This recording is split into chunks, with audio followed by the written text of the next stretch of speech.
5 లక్షల రూపాయల విలువ గల 87 గ్రాముల బంగారం, 3 ద్విచక్ర వాహనాలు సీజ్. ముద్దాయిల వద్ద ఉన్న మొబైల్ ఫోన్లు స్వాధీనం. డీఎస్పీ నర్సింగప్ప తిరుపతి జిల్లా చంద్రగిరి నియోజకవర్గం పాకాల మండలం పాకాల పోలీస్ స్టేషన్లో బుధవారం Chandragiri in charge DSP U Narsingappa media సమావేశం నిర్వహించారు. ఈ సందర్భంగా Chandragiri in charge DSP U Narsingappa మాట్లాడుతూ జిల్లా ఎస్పీ ఎల్ సుబ్బరాయుడు ఆదేశాల మేరకు పాకాల ఎస్ఐ శ్రీరాముడు ఆధ్వర్యంలో పాకాల ఎస్ఐలు పి మహేష్ బాబు, ఆర్ లోకేష్ కుమార్ సిబ్బంది కలిసి మంగళవారం సాయంత్రం 4 గంటల ప్రాంతంలో నేండ్రకుంట అండర్ బ్రిడ్జి వద్ద వాహనాలు తనిఖీ చేస్తుండగా పెనుమూరు వైపు నుండి 2 ద్విచక్ర వాహనాలలో 4 వ్యక్తులు వస్తూ ఉండటంతో పోలీసులను చూసి తప్పించుకొనుటకు ప్రయత్నించగా వారిని పట్టుకొని విచారించారు.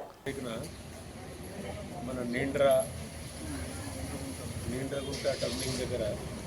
ఒక మహిళ మెడలో నుంచి కొంతమంది వ్యక్తులు 2 వీలర్లో వచ్చి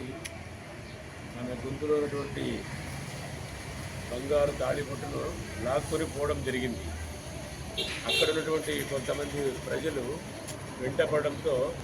ఆ మోటార్ సైకిల్ వదిలి దొంగలు పారిపోవడం జరిగింది. ఆ రోజు జరిగినప్పటి నుంచి ఈ కేసును ఛాలెంజ్గా తీసుకొని సిఐ గారు, ఎస్ఐస్ మహేష్, తర్వాత లోకేష్ వారి సిబ్బంది ఈ కేసును ఏ విధంగానే సరే పత్తా చేయాలన్నటువంటి ఆలోచనతో వివిధ కోణాల్లో కేసును దర్యాప్తు చేస్తున్నటువంటి క్రమంలో భాగంగా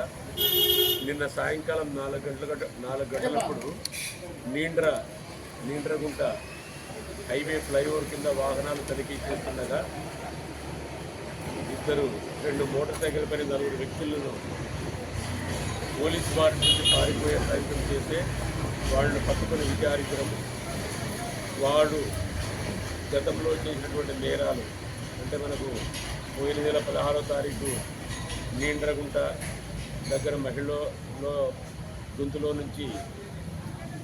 లాక్కెళ్ళినటువంటి బంగారు చైన్తో సహా